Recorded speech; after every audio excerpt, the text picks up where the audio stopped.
So, Joe, how do you feel about being just ahead of the news as usual? I feel fantastic, especially with the slow sports world. Oh, wait, no. Yeah. It was busy last week.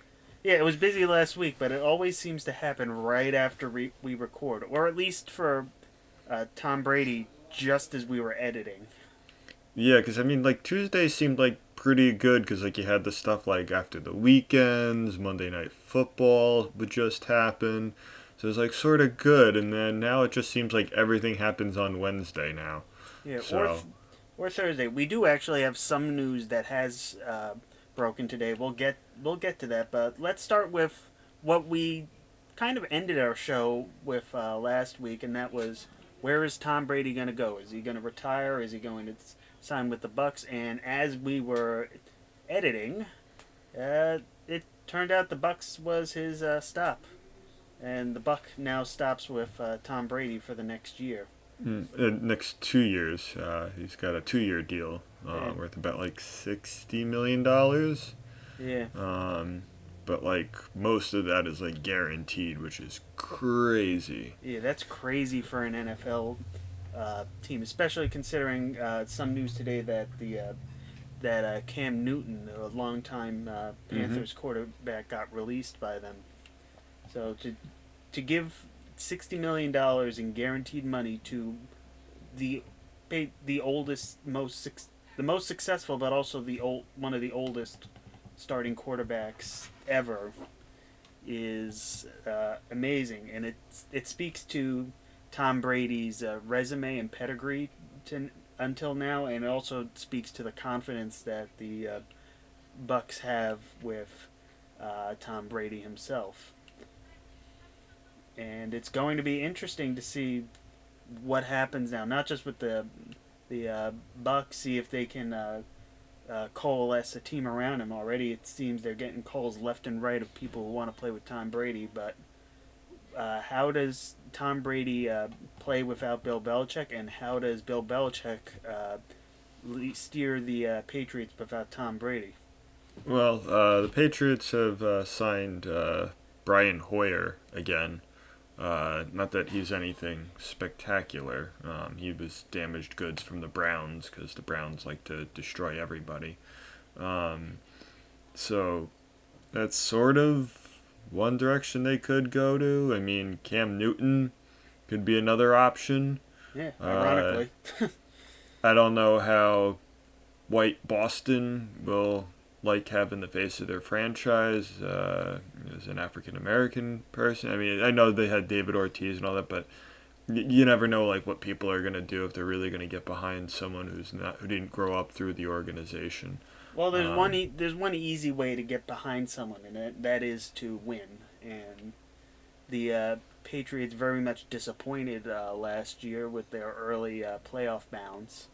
But if they can get a quarterback that leads them to victory, be it Cam Newton, be it Joe Smith or something, yeah, the only whoever it problem is. I have with Newton really going to uh, the Patriots is I don't think he'd fit in Belichick's scheme. I mean, Newton's a lot more of a fun guy, and Belichick's just sort of like a grumpy old man who doesn't really Business-like, want you would nonsense. say.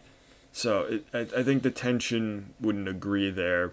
I think he'd probably fit more in with, like, say, the Chargers or something. Um, so I think that might be his option.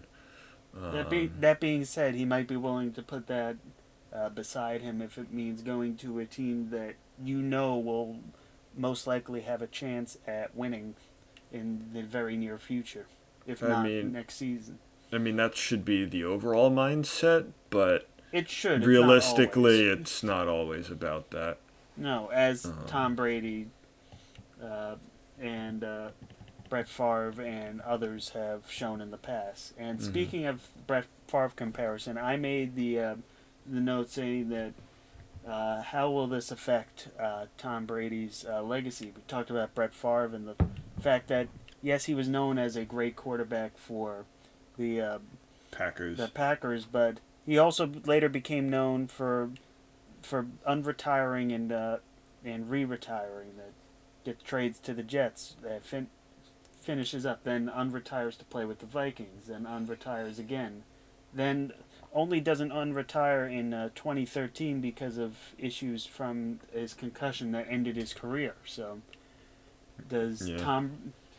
How does this, you think, play into Tom Brady's career? Does he still get known as a great Patriots quarterback, or is he known for finishing the tail end of his career bouncing around two or three different teams to try to find a win and extend his career? I think it comes down to is if he wins another Super Bowl. If he wins another Super Bowl, then that doesn't really matter if he bounced around towards the end of his career. Um, Say what you want about like LeBron James going from the Cavs to the Heat, back to the Cavs, and now to the Lakers. The Lakers had a legitimate chance this year, if the season even continues, to win the NBA championship. And for LeBron to have been in Cleveland for so long and then to win championships with Miami first, but then come back and win one for Cleveland, and then if he wins one with the Lakers, that doesn't matter. I think Brady's trying to emulate sort of a similar thing, although Brady's a lot older. Um, but I think if Brady wins a championship with the Bucks, or say he goes with like the Redskins or something in 2 years, and because he says he still wants to play till he's like 50, so who knows on that end? But I think, as we said, you win, backs it up. Yeah, well, hopefully he plays till he's 50. I mean, that would be a tough thing to do, especially as a quarterback. It's one thing for Julio Franco to play until he's 49 as a bench player in MLB. It's one thing for Ichiro as a fourth outfielder to play until he's 45, 46. It's another thing for a quarterback to even play until he's 40.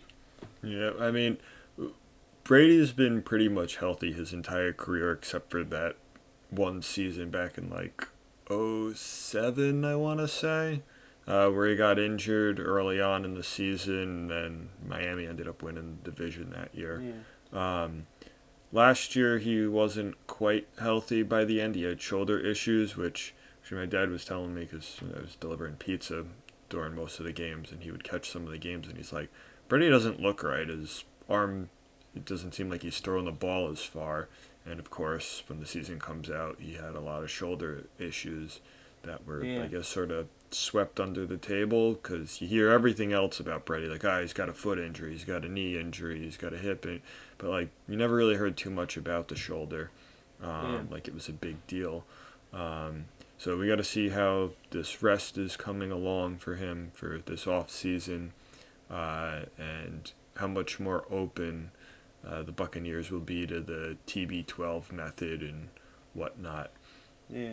But remember, as I said with Brett Favre, it took one concussion, one hard hit concussion to derail everything that he wanted to continue doing.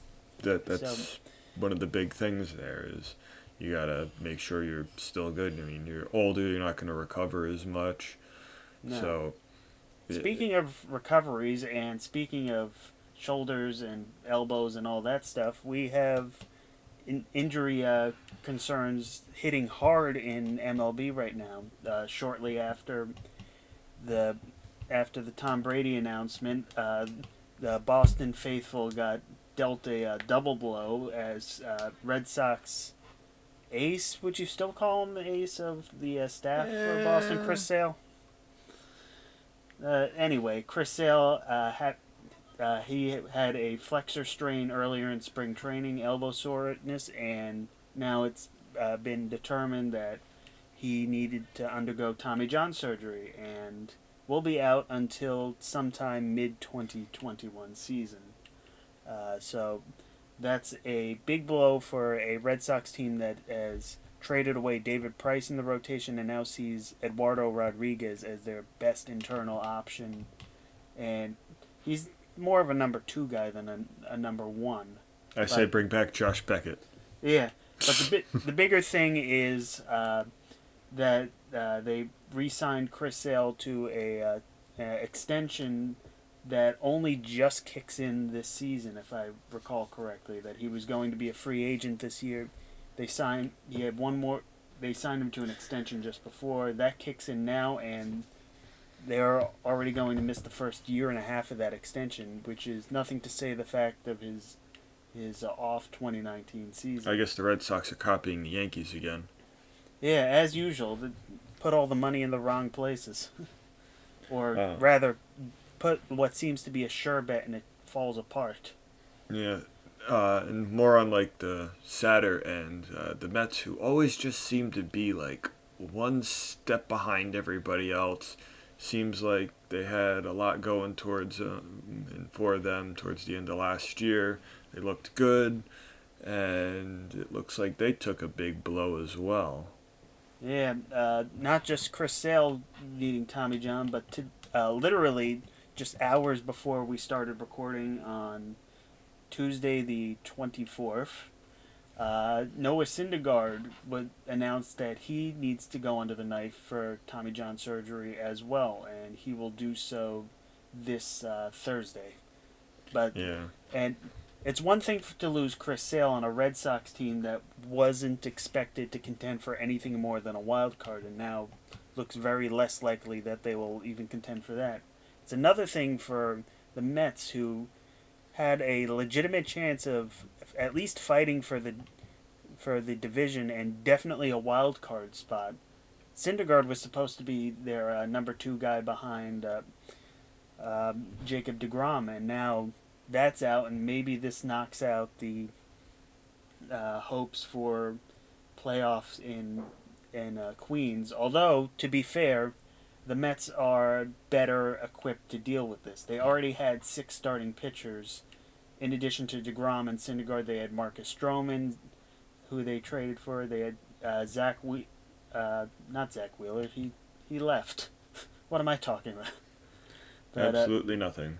yeah, they had Steven Matz, Rick Porcello, and Michael Walker. So they already had 6 pitchers who started last year. So now instead of putting one of Matz, Porcello, and Walker in the bullpen, they could probably just throw all 3 in the rotation and try to get something out of that until other arms come up through the minor leagues.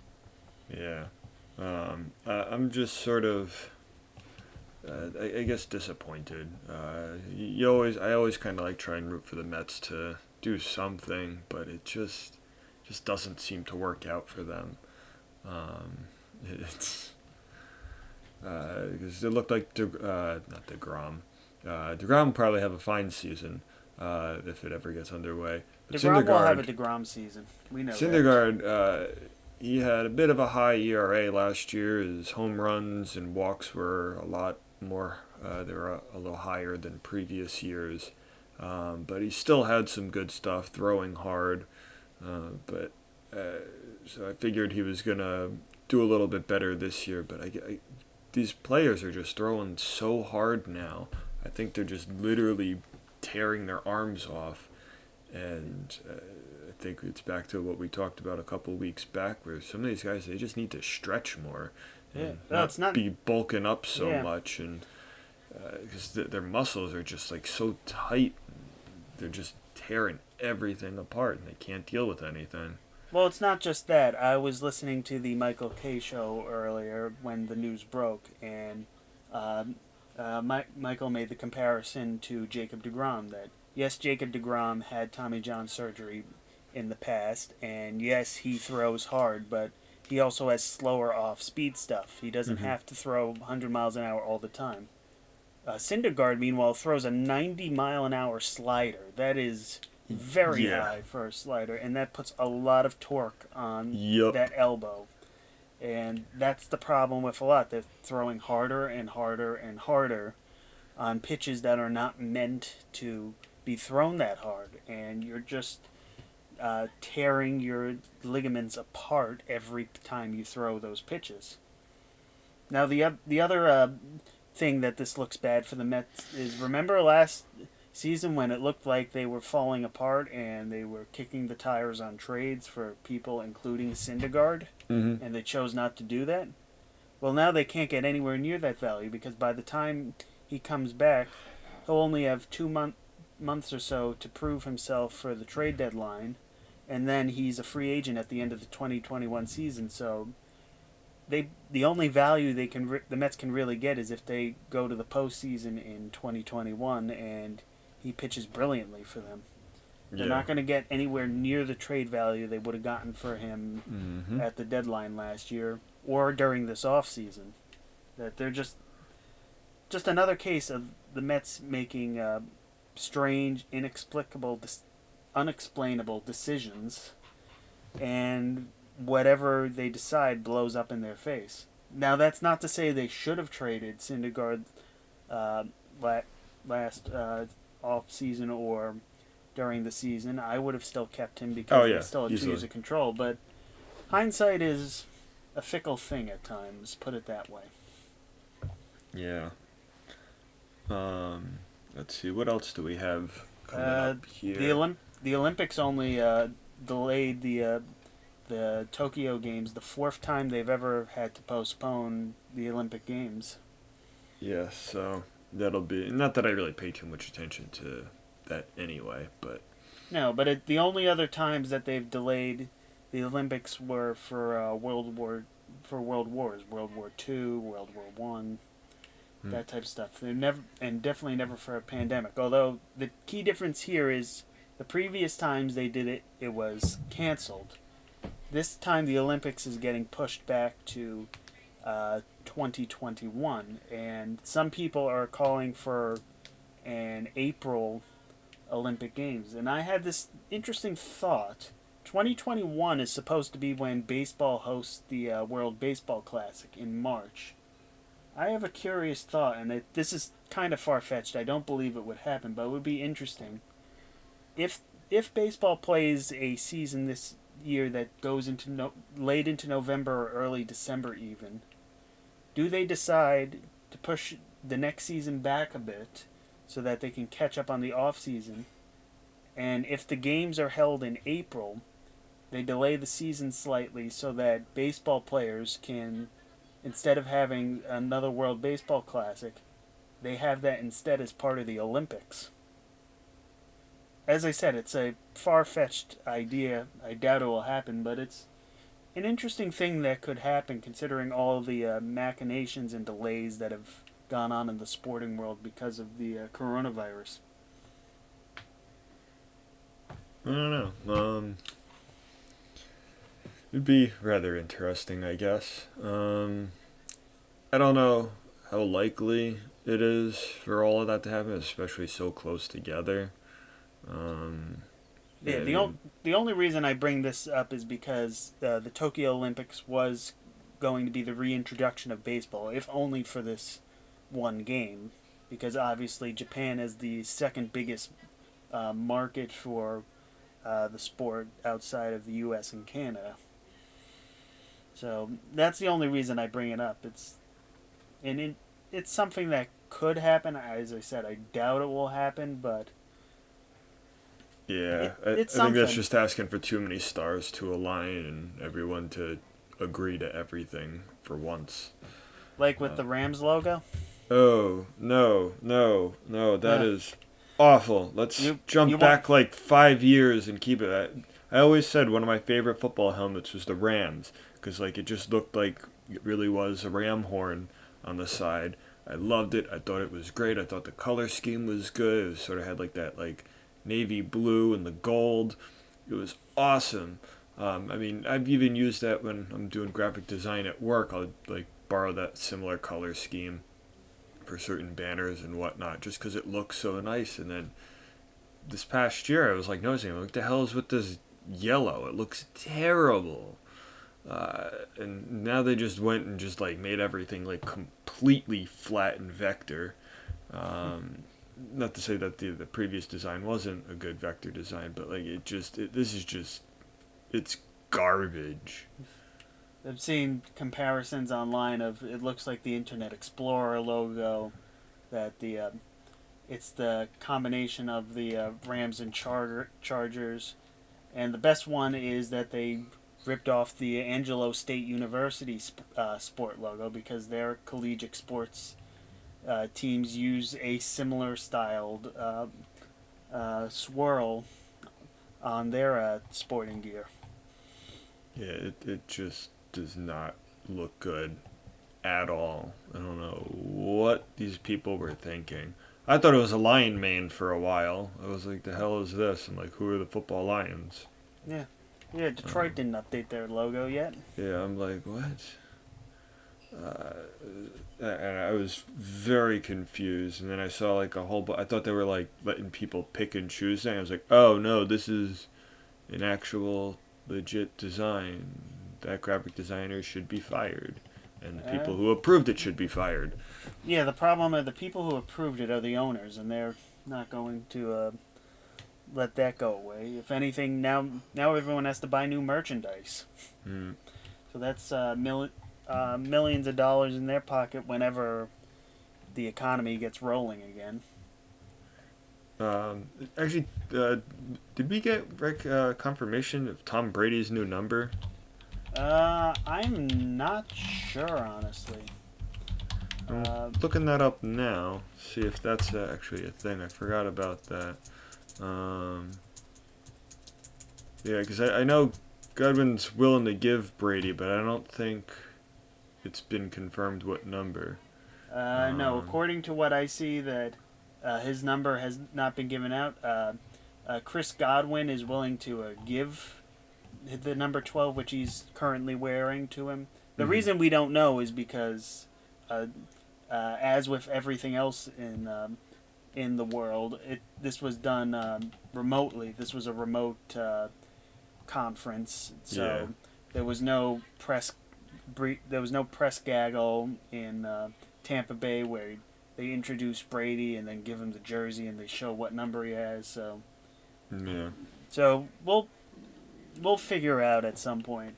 Yeah, And that it'll probably drop sometime tomorrow, which is fine because yeah, usually that's when I'll edit the video because I had an idea for some stock footage, but I sort of got booted off the table uh, when I was trying to record the stock footage. So yeah, uh, but yeah, you can just put in whatever jersey that they give him. Just put a yeah, put a hopefully, Bucks jersey and just Photoshop the number on it. Too. yeah, we'll have to see on that end. Yeah. Um, yeah, I don't know if there's any other crazy breaking news at the moment. No, I mean, we didn't really talk too much about Cam Newton being released by the Panthers. The only thing I'll say is that it just brings an end to what was the face of the organization. Former number one overall pick led the team to 3 straight NFC South titles. Made a Super Bowl appearance in 2015. 3 Pro Bowls and MVP. Just yeah, I know that the NFL is not like MLB, in which case, whenever they sign someone, that MLB is stuck with them most of the time, whereas the NFL can void contracts and release players and that stuff. But yeah. Well, they were looking to trade him to I think the Bears or the Chargers, but they weren't willing to make the trade. The Bears ended up getting Nick Foles from the yeah, Jaguars. yeah, So and I think his yeah, probably only real landing spot is probably the Chargers at this point. yeah. But the Um, Chargers are looking more towards the incoming quarterback class yeah. rather than to a So free he agent. might have to wait until after the draft to see. Um, so that'll be something interesting, I guess, to look at. But the NFC South is just going to be possibly one of the best divisions in the league. With I think we talked about it. We're going to have Breeze, Brady, Bridgewater, and Matt Ryan.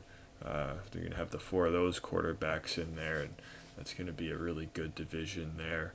But the Panthers did sign Robbie Anderson, the former New York Jet wide receiver, who's been in talks to maybe re-sign with the Jets or not. And as a Jets fan, I followed Anderson because he was sort of like the top wide receiver for the Jets these last couple of years. But honestly, I was never really impressed with him. I just didn't think he was that good.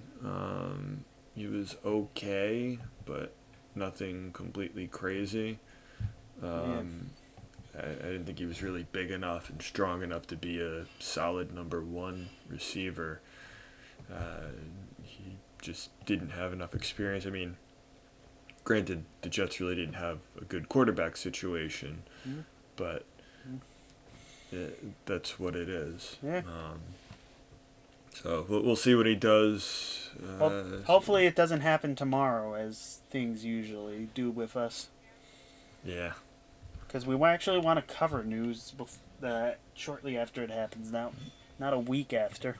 Yeah. Well, I'm officially home for 2 weeks. My boss decided to close up shop because of the COVID-19 scare. Yeah, so and I'm furloughed starting next week, so... Well, maybe 1 week we'll have all the time in the world, at least. Yeah. Yeah, we could do an episode every day. Oh, God, no. There's not enough... Remember when we did that up at the radio station to like do a whole bunch of like winter episodes? We did like like 6 episodes worth of stuff. We were burnt by the end of that. Yeah, day. no, never again. that was rough. Yeah. But yeah, we'll see what the next week of Cabin Fever Sports gets us. Yeah, I've been watching Taskmaster off YouTube. They've got the episodes up there from the official show, and it is quite interesting of a show. So I'm going to be trying to work on some stuff for that maybe, because they're actually having that as a thing to do at home. So I think that'll be some fun. Maybe we could play with our friends eventually. Hopefully. But maybe make some sports out of it. Yeah. All right. All right, that's it for this week. So, Joe, I will speak to you next time. All right. Catch you in a bit. Wash your hands.